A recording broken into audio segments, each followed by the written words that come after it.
उत्तराखंड में मुख्यमंत्री तीरथ सिंह रावत के आदेश के बाद पूर्व मुख्यमंत्री त्रिवेंद्र सिंह रावत के राज के सभी दायित्वधारियों को पद से हटा दिया गया है। केवल संवैधानिक पदों पर तैनात लोग ही अपना कार्यकाल पूरा करेंगे। आपको बता दें कि ऐसा पहले से तय माना जा रहा था कि इस फैसले के पीछे कार्यकर्ता और पार्टी संगठन के निर्देशों को माना जा रहा है।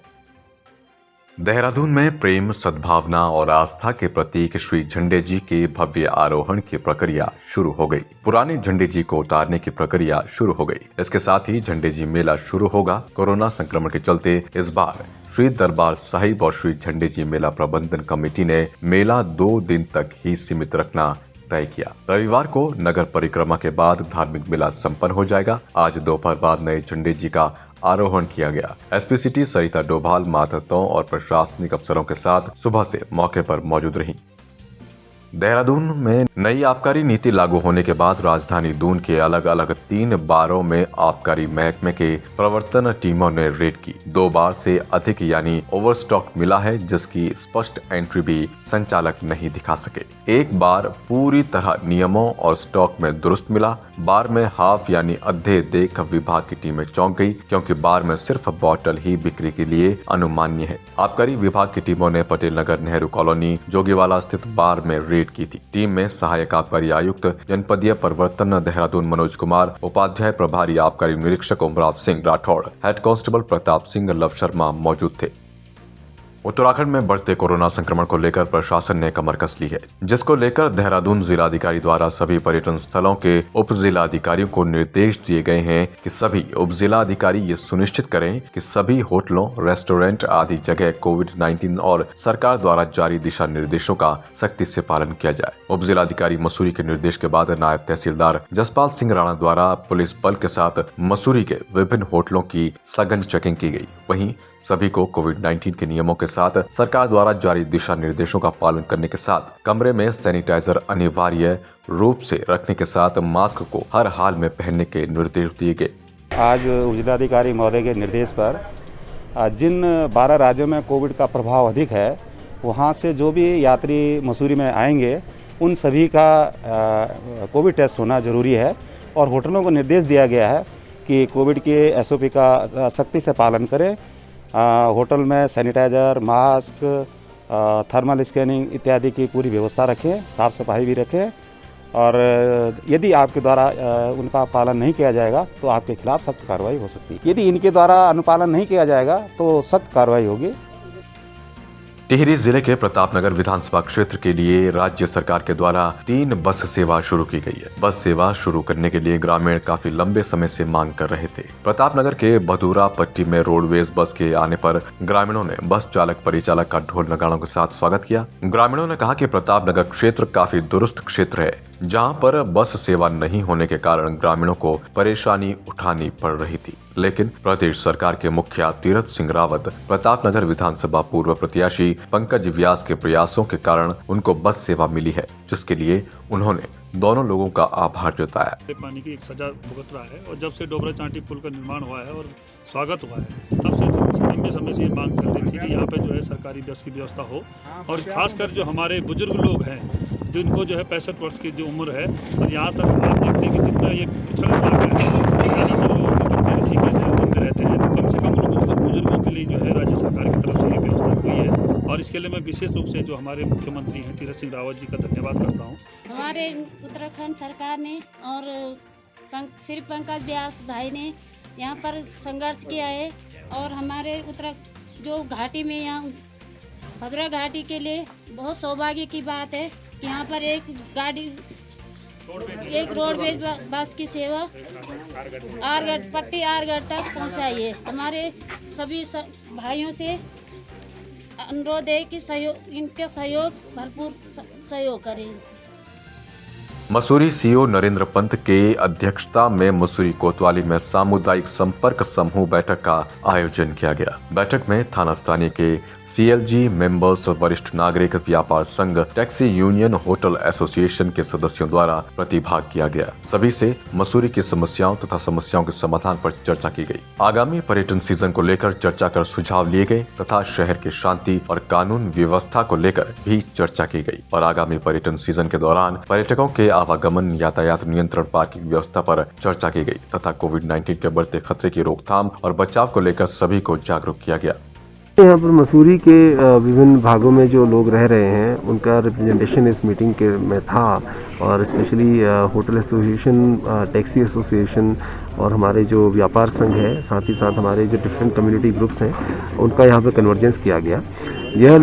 हमारे यह प्रयास रहेगा कि हम हर महीने में या 1.5 महीने में इस मीटिंग को एक बार ज़रूर करेंगे और जो डिफरेंट समस्याएं जो यहाँ पे ट्रैफिक की हैं या बाहरी व्यक्ति कोई आकर जहाँ जो सत्यापित नहीं हो पा रहा है या कोई आके रह रहे हैं, होम स्टे से रिलेटेड प्रॉब्लम है या फिर कोविड रिलेटेड एप्रोप्रिएट बिहेवियर जो हमने पालन कराना है, उसके संबंध में यहाँ पे चर्चा की। राष्ट्रीय पुरानी पेंशन वाली संयुक्त मोर्चा ने 2022 विधानसभा चुनाव से पहले सरकार के ऊपर दबाव बनाने की रणनीति तैयार कर ली है। मोर्चे के प्रदेश महासचिव सीताराम पोखरियाल ने बताया कि 2022 में होने वाले विधानसभा चुनाव से पहले अगर प्रदेश सरकार राज्य कर्मचारियों की एक सूत्रीय मांग को लेकर कोई ठोस रणनीति तैयार नहीं करती है तो उनका संगठन 2022 विधानसभा चुनाव के बहिष्कार के लिए परिवार सहित तैयार है। उन्होंने कहा कि पेंशन कर्मचारियों का हक है, मगर केंद्र और राज्य सरकार द्वारा उन्हें उनके इस हक से वंचित कर दिया गया, जिसको बहाल करने के लिए उनका संगठन निरंतर आंदोलन कर रहा है।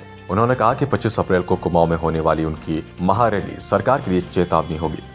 पेंशन बहाली संयुक्त मोर्चा लगातार संघर्ष कर रहा है और सरकार के तमाम मंत्री और विधायक भी मान रहे हैं कि जो वर्तमान में स्कीम चल रही हो कहीं ना कहीं गलत है, कार्मिकों के साथ धोखा हुआ है, लेकिन सरकार हमको लग रहा है कि कहीं ना कहीं हमारी बात को हल्के में ले रही है और एक तरह से बरगलाने की कोशिश कर रही है। तो हमारा स्पष्ट मैसेज है कि अब कोई भी कार्मिक झुकेगा नहीं, हम लगातार संघर्ष करेंगे और चाहे उसके लिए विधानसभा घेराव करना पड़े, चाहे हमें दिल्ली में जाना पड़े, क्योंकि सरकार क्लियर कर चुकी है कि ये फैसला जो है वो दिल्ली से ही होना है।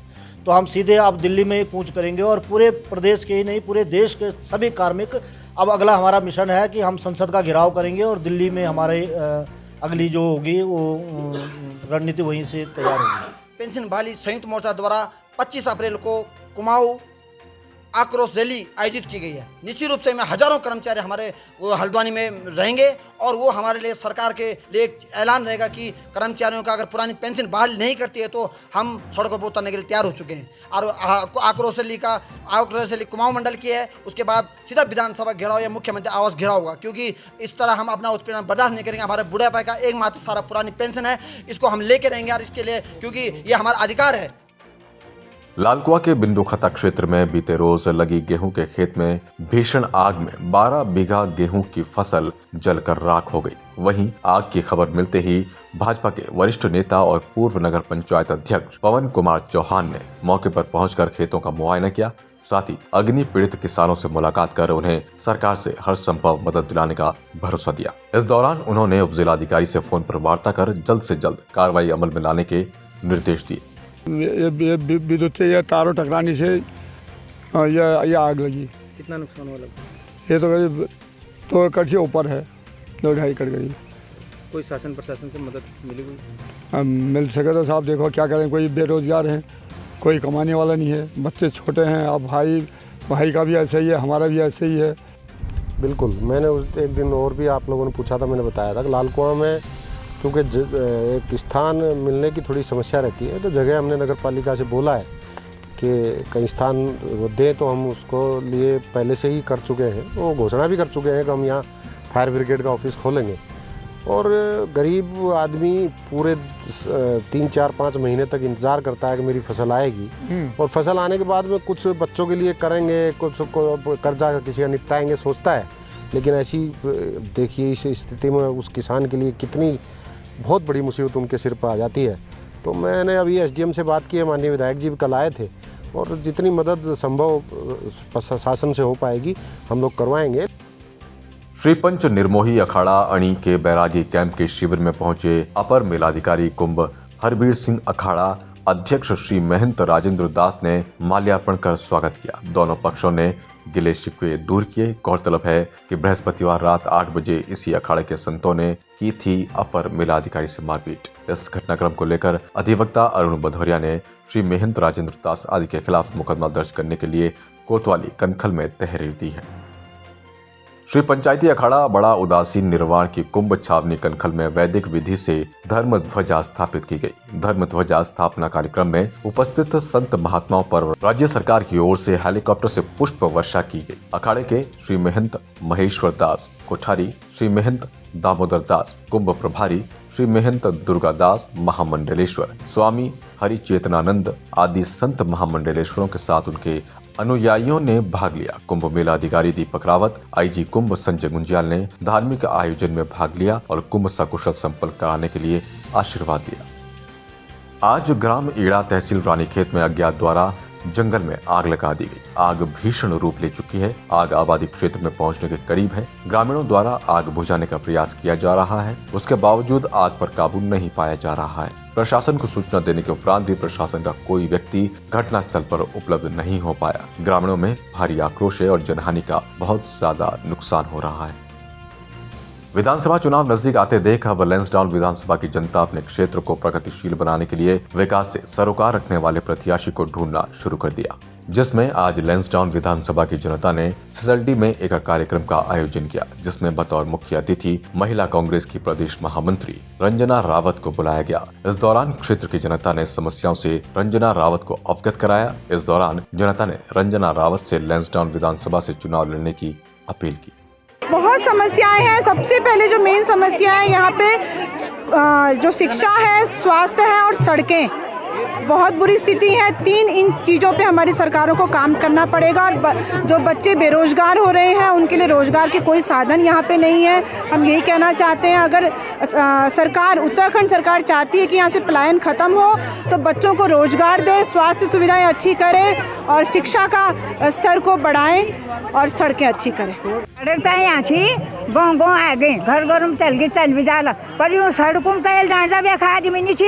एक आदमी बोलूँ चार परसे मेरे 4 लाख है गाड़ी धरी बस सड़कों में 2 आदमी छी वहाँ बैठ नखने ना। कभी महीना में 2 दिन जाला, कोई लाइन पेंशन लेना को सदन तो नहीं जाता, तो वो बाद मेरे 4 लाख है गाड़ी खत्म हो गया, सड़कों में खड़ी करी क्या आदमी नहीं चाहिए के लिए जानो। यह समस्या हुई कि यह सड़क तो फिर भी चल यहाँ से गाँव में जरा दूरी फर्चा 10 किलोमीटर है। हॉस्पिटल, डिग्री कॉलेज और पॉलिटेक्निक, बस जो बच्चों का 12 पास का लोग गरीबों का ये चाहिए। लोग उनका बच्चा सब अपना आवारा बना चाहिए, 12 पास का कख जाना।